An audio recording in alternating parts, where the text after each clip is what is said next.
So there's like these three sort of branches in my life, right? Education, activism, and intellectual curiosity and rigor. And I've always tried to figure out how to weave them together to create that journey and that path that has become my life, you know? I think that my parents really grounded us. So, you know, my mom was really good at making sure that we remembered who we were. And so I have really like taken to heart that identity of being Chicana, Mexicana, from the border, fronteriza, and then making sure that, you know, now that I'm a mother, I sort of share that cultura and experience and identity with my own daughter, and why it's so important in my work too, right? Well, for me, Chicana has become my identity because it ties together that experience of being from both here and there, you know? I mean, originally it sort of is rooted in this idea of like, you're neither from here nor from there. And I see it as, we're from here and from there. I was told all the time when I was growing up, like, you're not from here, you not belong here, you don't, well, that's what I was made to feel, right?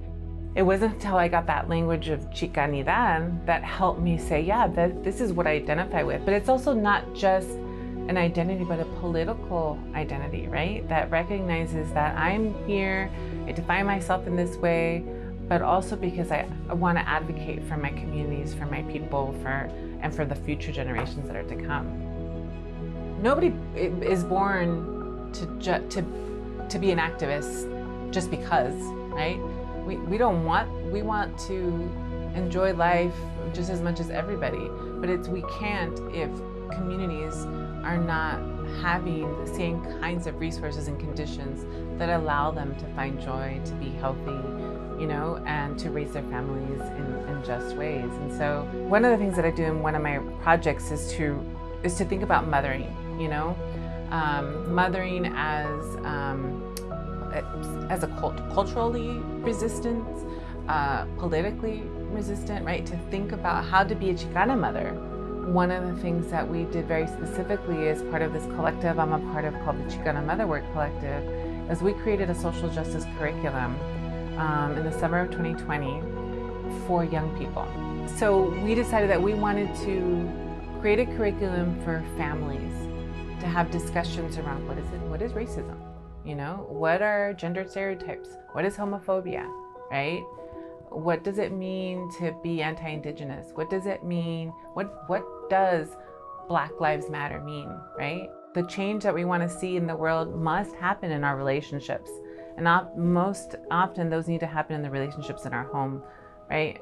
Between families, friends, etc. That's the place that we want to start that transformation. So we honor that and respect the teachings that can happen in the home with mothers and parents. And so we created that, and it's out there.